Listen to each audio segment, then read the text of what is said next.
আপনি এরকম বলতে পারেন না। আগে শেখ হাসিনা এইভাবে কথা বলতো। শেখ হাসিনা সবচেয়ে বড় এলিগেশন ছিল বিএনপির এগেন্সটে কথা বলতো।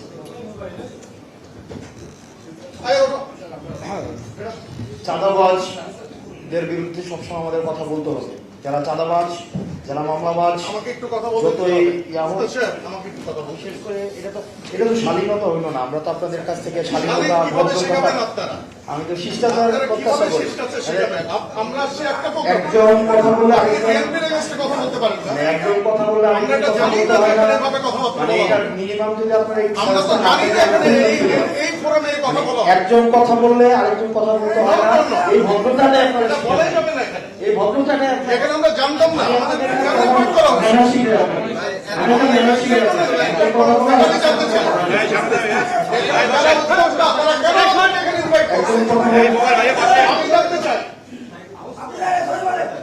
একজন কথা বললে আরেকজন কথা বলতে হয় না। আপনি বললেন আপনার কাছে আমাদের কেন এখানে ইনভাইট করা হচ্ছে এটাকে আমাকে এক্সপ্লেইন করতে হবে। আপনার কাছ থেকে আমি শিখবো, কিন্তু আপনি যদি না আপনি এইভাবে কথা বলতে পারেন, আপনি এইভাবে কথা বলতে পারেন। আমাকে বলতে হবে, আমাকে বলতে হবে কেন এখানে আমাকে ইনভাইট করা হচ্ছে। এইভাবে বলতে পারেন।